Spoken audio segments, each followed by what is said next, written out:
Good morning students, कैसे हैं आप लोग। उम्मीद कर रहे हैं इससे पहले जो आपकी वीडियोस चल रही होंगी आपने उनको देखा होगा।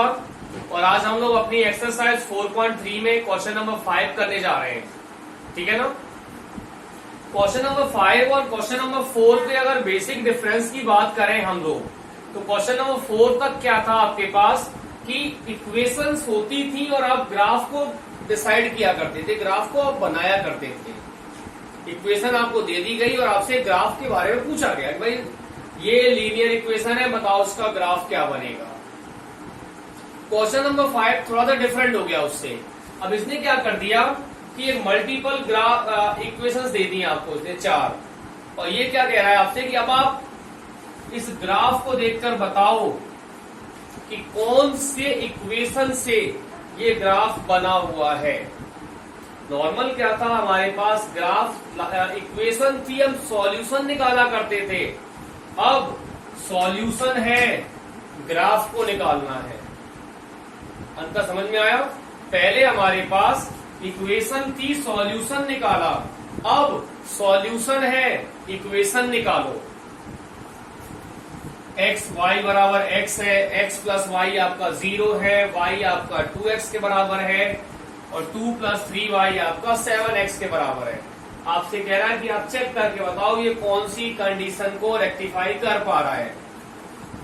अगर मैं यहां पर x और y की वैल्यू को देखूं तो -1 और 1 लिखा हुआ है, इसका मतलब x आपका -1 है और y आपका 1 है। यही हुआ ना इसका मतलब। अगर मैं इसी एक को ले लूं तो माइनस का 1 और 1, क्या माइनस का 1 और 1 बराबर हो सकते हैं? नहीं हो सकता, ये पॉजिटिव है negative, that's why it is not possible. Minus का 1 और प्लस का 1, ये कह रहा है कि प्लस करके देखो 0 आएगा। कंफर्म, माइनस का 1 और प्लस का 1 मिलके क्या हो जाता है? 0। That's why that is the right solution, that is the right solution. हाँ, ऐसा हो सकता है कि बाकी पे ना बैठे, तो एक बार आप सबको चेक करके जरूर देख लें। जैसे 0 0 0 + 0 आपका 0, परफेक्ट। 1 और -1, 1 में से माइनस गया 0, तो यही आपका राइट सॉल्यूशन हो जाएगा। ठीक है। यहां कह रहा है कि y जो है वो x का डबल है, कहीं नहीं है। ठीक है। सेम यही सिचुएशन आपकी यहां पर भी आ रही है। क्या कह रहा है ये, यहां पे अगर किसी भी एक उसको आप ले लेते हो, जैसे मान लो सबसे आसान मुझे लग रहा है 2,0 लग रहा है। अब ये 2,0 का मतलब हो गया x आपका 2 है और y आपका 0 है। अब आपको उसमें से चेक करना है कि कौन सी इक्वेशन सही बैठेगी आपके लिए। ठीक है। y = x + 2, y जो है वो x + 2 के बराबर है। रख के देख लो उसके अंदर, y जो है वो x + 2 के बराबर है। y आपका 0 हो गया, x आपका 2 हो गया, और ये आपका 2, 0 जो है वो 4 के बराबर है। पॉसिबल ही नहीं है। पहला हमने आउट कर दिया। सेकंड पे आगे देखो आप, y जो है x - 2 के बराबर है, y की वैल्यू 0, x की value 2, 2 - 2, 0 = 0। This can be possible. एक और रख के देख लो किसी को भी, इसे रख लेते हैं। x आपका -1 और y आपका 3, तो क्या कहा था इसने, y = x - 2, y = y कितना है आपका 3 है, y कितना है आपका 3, और x कितना हो गया आपका -1 - 2, 3 = -3। No, this can not be possible. इसीलिए मैंने कहा था आपसे कि कम से कम 2 वैल्यूज आपकी सेटिस्फाई होनी ही चाहिए। ध्यान रखना। y पे लेके आते हैं हम लोग, -x + 2,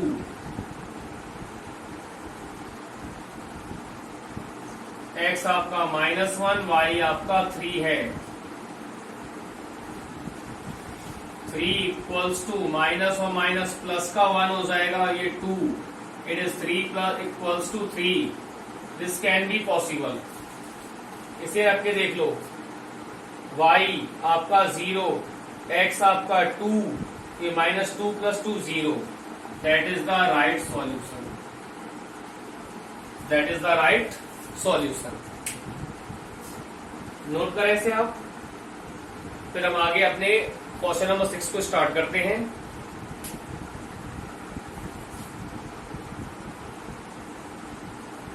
देन अब स्टूडेंट्स हम लोग इसका क्वेश्चन नंबर 6 सॉल्व करने जा रहे हैं। क्वेश्चन नंबर 6 5 आपको समझ में आ गया होगा। अब हम लोग 6 को स्टार्ट करते हैं। और 6 में क्या कह रहा है आपसे ये, if the work done by a body on application of a constant force is directly proportional to the distance travel by the body. ठीक है, ये चीज तो सबको पता है और आपने 9th क्लास में पढ़ा भी होगा। फिजिक्स का कॉन्सेप्ट है कि वर्क क्या होता है आपका, फोर्स इनटू डिस्प्लेसमेंट। जो उसने लिखा हुआ है ना, work done by a body on application is constant force is directly proportional to the distance travel. इस लाइन की बारे में बातें कर रहा है ये आपसे कि वर्क जो होता है वो फोर्स इनटू डिस्प्लेसमेंट के बराबर होता है। वर्क कितना होता है आपका, force into displacement. Express this in the form of 2 variable.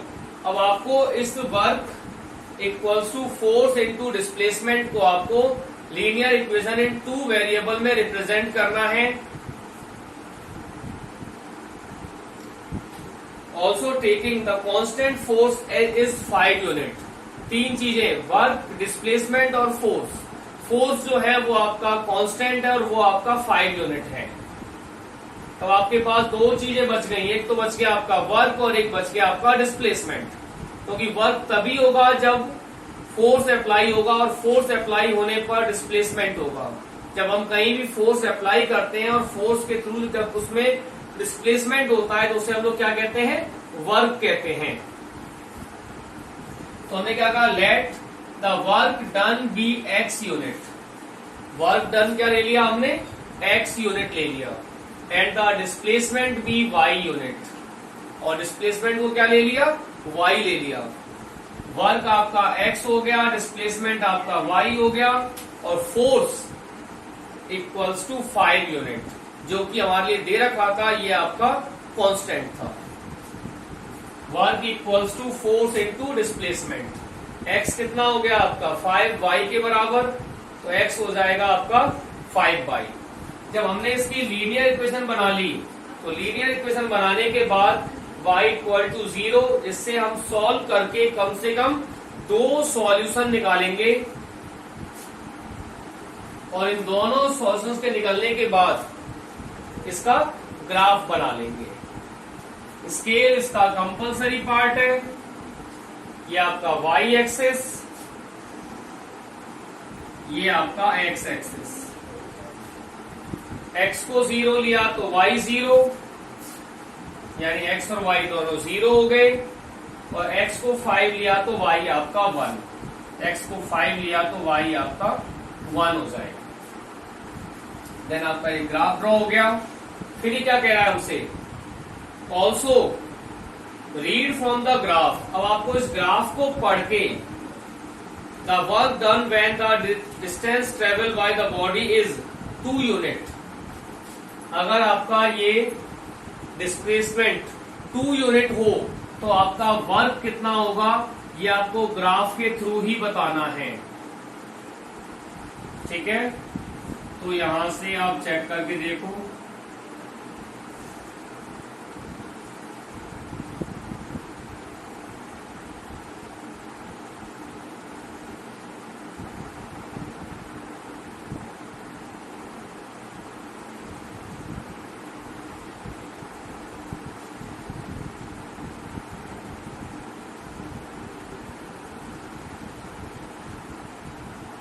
कितना आ रहा है देखो, यहां से अगर हम सीधी लाइन लेके जाए तो ये आपका 10 पे आ जाएगा। कहां पे आ जाएगा, 10 पे। That means if displacement equals to 2 unit, then work done हो जाएगा आपका 10 यूनिट। ये आपका कोऑर्डिनेट केस का आंसर हो सकता है। ठीक है, इसे आप नोट कर लें, वीडियो को पॉज करके फिर हम लोग क्वेश्चन नंबर 7 स्टार्ट करते हैं।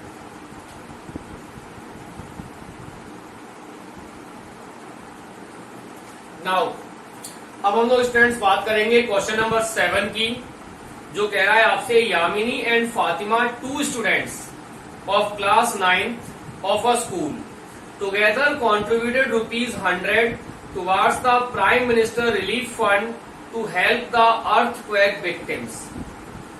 यामिनी और फातिमा 2 लड़कियां हैं जिन्होंने मिलकर टोटल ₹100 का कॉन्ट्रीब्यूशन किया है। हमें ये नहीं पता कि यामिनी का कंट्रीब्यूशन क्या है, हमें ये भी नहीं पता कि फातिमा का कंट्रीब्यूशन क्या है। बस इतना पता है कि दोनों का जो टोटल अमाउंट है वो कितना है, ₹100 है। Write a linear equation which satisfy this data. तो आपको इसके लिए एक लीनियर इक्वेशन लिखनी है। May be you may take their contribution as ₹X and Y and draw the graph for the same. अब आप 2 लोग हैं, किसी एक के कंट्रीब्यूशन को X ले लो और किसी एक के कंट्रीब्यूशन को Y ले लो।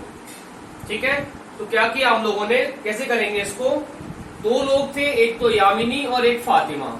तो हमने क्या कहा, let the contribution of Yamini be ₹X। Yamini को हमने X मान लिया और फातिमा को हमने ₹Y दे दिया कंट्रीब्यूशन में। तो अब दोनों का जो कंट्रीब्यूशन है टोटल में कितना है, ₹100 है। तो ये क्या हो जाएगा, X प्लस Y, फातिमा का कंट्रीब्यूशन प्लस यामिनी का कंट्रीब्यूशन इक्वल्स टू 100। तो एक का X था, एक का Y था, तो ये हो जाएगा X plus Y equals to 100 हो जाएगा। That is your linear equation. अब जब आपका लीनियर इक्वेशन बन जाएगा तो आप उसको सॉल्व करके टेबल बनाएंगे, क्योंकि इसने ग्राफ ड्रॉ करने के लिए कहा है। और बार बार हम लोग, आप लोग भी इसको देख रहे होंगे कि ग्राफ तभी बनेगा जब आपके पास टेबल होगी। Let x equals to 10, x plus y आपका 100 था, तो ये हो जाएगा 10 प्लस वाई इक्वल्स टू 100 और y आपका 90 हो जाएगा। तो पहला सॉल्यूशन क्या रहा हमारा, x का 10 y का 90, x का 10 y का 90। Then let y equals to 20, x plus y equals to 100, तो 20 plus y equals to 100, y हो जाएगा आपका 100 minus 20, that is y equals to 80. That's why the required coordinate is 20, 80.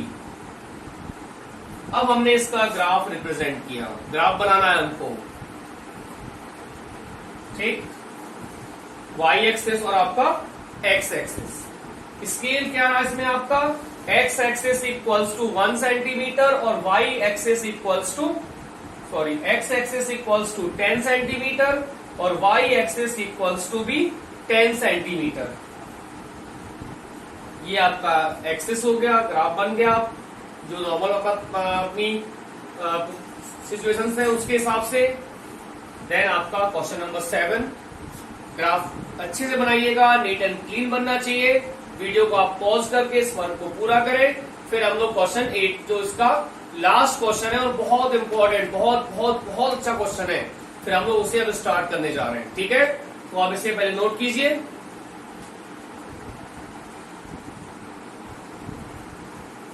Now students, we are going for the question number 8। इसे आप ध्यान से समझिए question को। इसमें क्या कह रहा है आपसे, in countries like USA and Canada temperature is measured in Fahrenheit, whereas in countries like India it is measured in Celsius. Here is a linear equation that convert Fahrenheit to Celsius. ठीक है, कुछ countries में जो temperature है उसे हम लोग major करते हैं फ़ारेनहाइट में और कहीं कहीं सेल्सियस में। तो हमने क्या किया, इसने कहा हुआ है कि सेल्सियस को आप x लेकर और फ़ारेनहाइट को y लेकर एक लीनियर इक्वेशन कन्वर्ट करो। साथ ही साथ ये आपका फॉर्मूला होता है किसी भी टेम्परेचर को जो कि आपका सेल्सियस में दे रखा है उसे फ़ारेनहाइट में कन्वर्ट करने का। F equals to 9/5 C plus 32, that is your required formula. अब हमने क्या किया, x जो आपका सेल्सियस है उसे हमने x सपोज किया, तो ये आपका C x हो गया और फ़ारेनहाइट को हमने y लिया हुआ है, तो F की जगह पे हमने क्या कर दिया, यहाँ पर y कर दिया। तो आपकी लीनियर इक्वेशन क्या बन गई अब, y equals to 9/5x plus 32, that is your required linear equation. और ऊपर क्या है, ये एक फॉर्मूला है जो कि डिग्री सेल्सियस को डिग्री फ़ारेनहाइट में कन्वर्ट करता है। जब हमारे पास लीनियर इक्वेशन आ गई और हमें इसके लिए ग्राफ बनाना था, तो मुझे ये टेबल जनरेट करनी ही होगी, हमें करना पड़ेगा। x को अगर मैं 0 लूं तो 9/5 इंटू 0 प्लस 32, 0 का इंटू किसी से भी कर दो 0 हो जाता है। y equals to 0 plus 32, y आपका 32 हो जाएगा। तो आपका पहला सॉल्यूशन क्या रहा, 0,32। देन सेकंड पे गए हम लोग, y equals to 9/5x plus 32, x आपका 5 है, y equals to 9/5 into 5 plus 32, 5 से 5 कैंसिल हुआ, ये आपका 1 हो जाएगा। 1 का इंटू कर देंगे 9 से तो कितना हो जाएगा 9, और 9 प्लस 32 हो जाता है आपका 41। That's why your second solution is 5,41। इन दोनों सॉल्यूशन से हमने ये टेबल बना लिया। टेबल के बाद से ये ग्राफ बनाया, एक्स एक्सिस और आपका y axis, scale 1 centimetre equals to 10 degree Celsius, और वाई एक्सिस पे ले लिया हमने 1 centimetre equals to 10 degree Fahrenheit. ठीक, पहला था आपका 0,32, यानी y का 32 और x का 0। अगर x 0 है तो पॉइंट कहां पर होगा आपका, y एक्सिस पे। फिर था आपका x का 5, अगर ये 10 है तो x का 5 यहां होगा 5, और y आपका 41। 41 कहां होगा, 40 और 50 के बीच में 10 छोटी लाइनें होती हैं।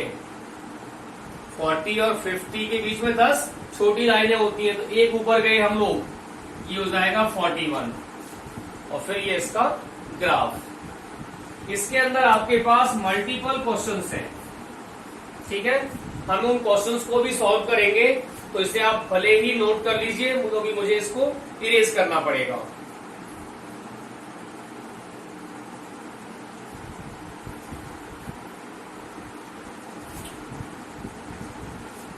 ये कह रहा है आपसे, if the temperature is 30 degree Celsius then what is the temperature in Fahrenheit.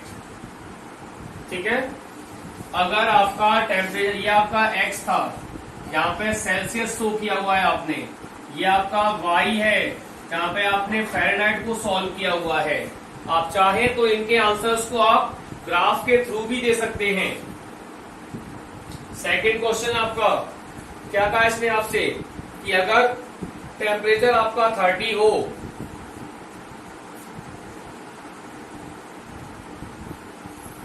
Temperature आपका 30 हो तो फ़ारेनहाइट में उसकी वैल्यू क्या होगी, चेक कीजिए।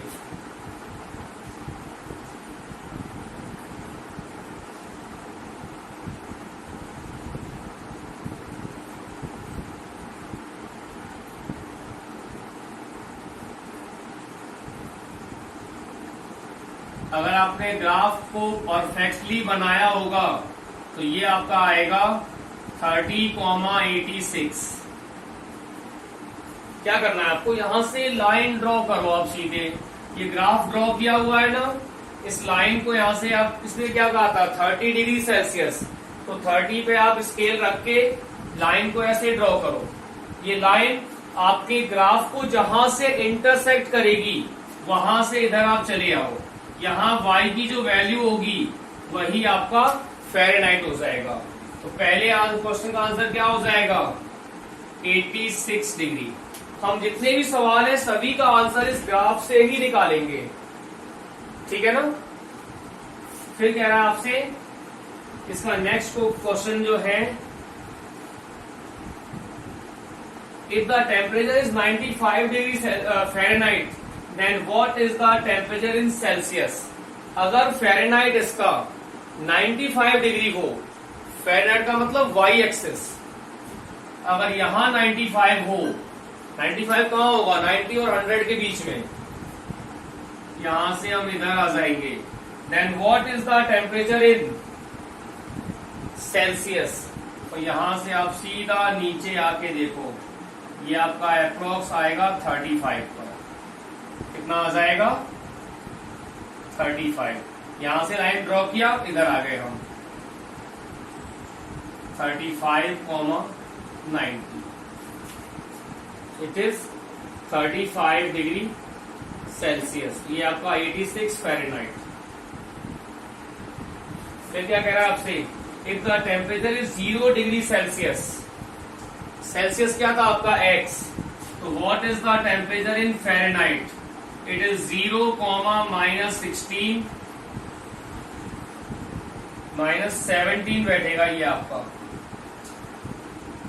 And what is the temperature is if Fahrenheit is 0 degree, तो ये बैठेगा आपका, इधर से ऊपर गए तो ये अप्रोक्स 32 बैठ रहा है। x के 0 होने पे कितना बैठ रहा है ये 32, 0,32, 0, -17.8, एक तो ये हो जाएगा, ये आपका मिस्टेक हो रही है, ये होगा आपका x तो 17.8, 0 होगा,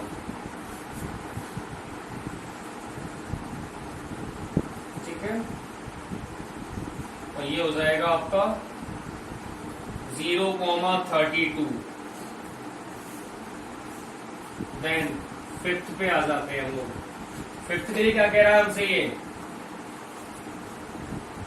फिफ्थ में कह रहा है आपसे ये, is there any temperature which is numerically the same in both Fahrenheit and Celsius. क्या ऐसा भी कोई, आपने पूरे क्वेश्चन को अगर देखा हो तो अगर सेल्सियस कुछ और है तो फ़ारेनहाइट कुछ और आ रहा है। जैसे ये -17.8 है तो ये आपका 0 आ रहा है अप्रॉक्स। अगर सेल्सियस 0 है तो फ़ारेनहाइट आपका 32 आ रहा है। अगर सेल्सियस आपका 30 है तो फ़ारेनहाइट आपका 86 आ रहा है। अगर सेल्सियस आपका 35 है तो आपका फ़ारेनहाइट जो है वो 95 आ रहा है। कितना आ रहा है आपके पास 95। तो हर जगह वैल्यू में कहीं ना कहीं डिफरेंस आ रहा है। ये कह रहा है कि क्या ऐसी भी कोई वैल्यू हो सकती है, क्या ऐसी भी कोई वैल्यू हो सकती है जहां पर जितना आपका फ़ारेनहाइट हो उतना ही आपका सेल्सियस हो। Yes it is possible. अगर आप ग्राफ को यहां ड्रॉ करके देखो, it is -40 degree. -40 degree Celsius पे आपका फ़ारेनहाइट और आपका सेल्सियस दोनों बराबर हो जाते हैं। -40 डिग्री, -40 डिग्री, ठीक है। ये आपका ग्राफ। इन क्वेश्चंस को आप चाहे तो न्यूमेरिकली भी जवाब दे सकते हैं, लेकिन ग्राफ ड्रॉ करने के बाद न्यूमेरिकली इनका आंसर देने का कोई मतलब नहीं रह जाता। फिर तो हमें इसका आंसर ग्राफ के थ्रू ही देना चाहिए, ठीक है। अब मैं उम्मीद करता हूं कि जो हमने प्रयास था मेरा वो आपको अच्छा लगा होगा। फ्रेंड्स आप लोग इसी तरह से वीडियोस को हमारी लाइक और शेयर करते रहो, और जो सब्सक्राइब नहीं किया है चैनल को वो सब्सक्राइब जरूर करें, ठीक है। और बेल आइकन को जरूर दबाएं जिससे कि आपको नोटिफिकेशंस मिलते रहें। देन